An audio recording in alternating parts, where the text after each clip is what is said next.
या ठिकाणी आणण्यात आले, अनेक वेळा तुम्हाला त्यावरून दिवसण्यात आलं होतं. नक्कीच जिजामाता उद्यानमध्ये आपण पाहत असाल, एकतर हे अण्णाभाऊ साठे ऑडिटोरियम हे आमच्या काळात झालेलं आहे. पेंग्विन आणले, त्याच्यातून रेव्हेन्यू महापालिकेचं किती वाढलंय ह्याची तुलना जे चित्ता आलेत त्याच्याबरोबर करा आणि मग कोण कोणावर काय बोलतंय हे बघायला पाहिजे.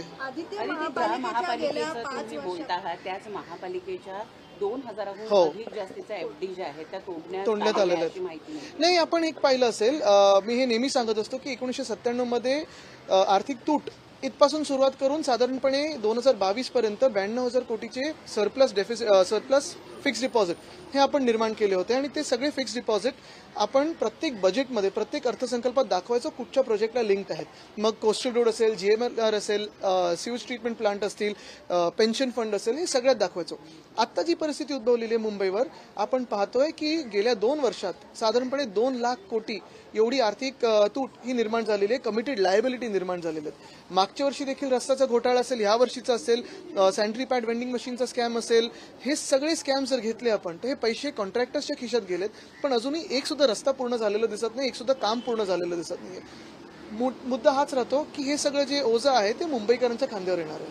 आदित्य, आता सणांना सुरुवात होते आहे, पहिला सण गोविंदाचा येतोय. तुमच्या वरळीतल्या जांभोरी मैदानामध्ये भाजपनं पुन्हा एकदा दहीहंडी उत्सव ठेवलेला आहे. कुठेतरी दिवसण्याचा प्रयत्न नाही काय, एवढे पैसे इलेक्ट्रल बॉन्ड मधून कमवलेत, कुठेतरी खर्च केला पाहिजे. तर आनंद आहे, ते लोकांच्या मध्ये तरी जातो तो पैसा. पण एकच आहे, आपण पाहिलं असेल गेल्या 2 वर्षात त्याच्या आधी जे आम्ही जांभोरी मैदान नीट करून घेतलेलं, मग स्प्रिंकलिंग मशीन असतील, रेन वॉटर हार्वेस्टिंग असेल, क्रिकेटचं पिच असेल, वयस्करांना बसायला सिनियर सिटीझन कट्टा असेल, ह्या सगळ्याला पूर्णपणे वाट लावण्याची हे कार्यक्रम भाजपने गेल्या 2 वर्षात घेतलेत. स्थानिकांना खूप याच्यात त्रास झालेला आहे.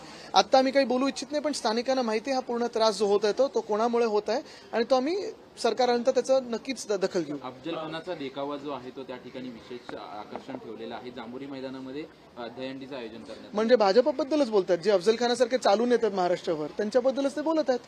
पंतप्रधानांची जेव्हा बीकेसीला सभा झाली होती तेव्हा ते म्हटले होते एफडी ज्या आहेत त्या साठवून ठेवायच्या नसतात तर त्या विकासाच्या. नाही बघा, काय आहे ना की आज देशाची आर्थिक परिस्थिती काय बघा, डॉक्टर मनमोहन सिंग साहेब असताना काय होती आणि आज काय होती, तर कुठचं इकॉनॉमिक्स पाळायचं तुम्ही. आणि महाराष्ट्रात आपण पाहिलं असेल, जे आमचा कार्यकाळ होता, उद्योग येत होते, सामाजिक काही गडबड झाली नव्हती आणि अर्थचक्र कोविडच्या काळी बंद पडलं असताना देखील मॅग्नेटिक महाराष्ट्रासारखे कार्यक्रम घेऊन आम्ही इन्व्हेस्टमेंट आणत होतो. आज आपण पाहतोय एक तर गुंतवणूक येत नाहीये, जी गुंतवणूक आहे त्याच्यावर धाडी टाकले जात आहेत, त्यांना पळवलं जात आहे. आणि मग फायनान्शियल मॉडेल मुंबईला आम्ही सरप्लसमध्ये आणलं आणि ते सरप्लस आमच्या महापालिकेच्या कामगारांसाठी असेल, BSC साठी असेल, मुंबईकरांसाठी टॅक्स न वाढवता केलं.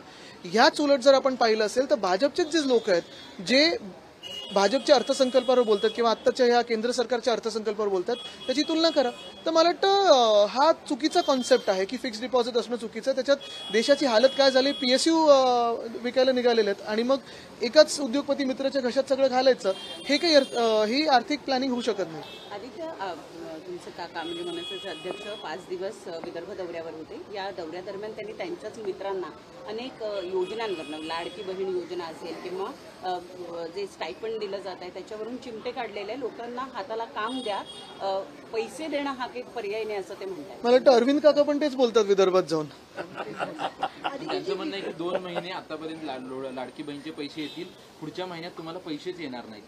आता मी काही त्याच्यावर बोलत. वरळी विधानसभेमध्ये ज्या पद्धतीत मनसे नेते संदीप देशपांडे हे निवडणूक लढवणार अशी चर्चा आहे, त्यांची तयारी देखील सुरू आहे. तिथेच अजितदादा गटातले आमदार अमोल मिटकरी यांचे देखील काही बॅनर्स लागलेले, ते देखील निवडणूक लढणार असल्याची चर्चा सध्या. नाही, महाराष्ट्रात 288 सीटवर असं होणार आहे. तर अमेरिकेची निवडणूक, वरळीची निवडणूक आणि मग बाकीच्या 287 सीटची चर्चा वेगळी होईल. बदलापूर प्रकरणी पाहिजे तर पोलिसांकडनं अनेकदा ज्या आहेत त्या घटनांमध्ये त्रुटी ज्या आहेत त्या आढळून आलेल्या आहेत.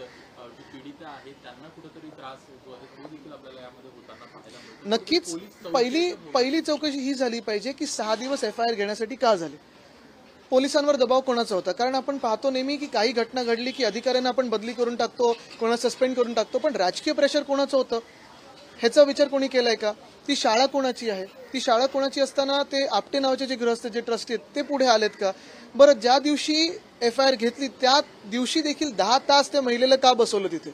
मग ते प्रेग्नेंट होते ही वेगळी गोष्ट, पण 10 तास बसवणं ही देखील एक चुकीची गोष्ट आहे. आणि काल जेव्हा आम्ही आंदोलन करत होतो, आमचं आंदोलन राजकीय नव्हतं, आमचं आंदोलन विकृतीच्या विरुद्ध होतं आणि भाजपच्या विकृतीच्या बाजूनी त्यांचं आंदोलन होतं.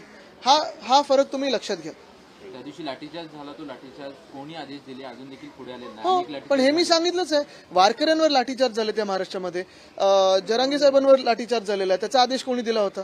मग कालचा परवाचा जो लाठीचार्ज होता, बरं 300 लोकांवर तुम्ही लगेच गुन्हे दाखल करता, पण ज्यांनी मोलेस्टेशन केलं त्याच्यावर गुन्हा दाखल करण्याची हिंमत नव्हती. ठीक आहे, थँक्यू. देश विदेशातील प्रत्येक घडामोडींचे लाईव्ह अपडेट मिळवण्यासाठी आता साम टीव्हीच्या सर्व सोशल मीडिया प्लॅटफॉर्मला लाईक, फॉलो आणि सबस्क्राईब करा. तसंच सर्व नोटिफिकेशनसाठी बेल आयकॉन प्रेस करायला विसरू नका.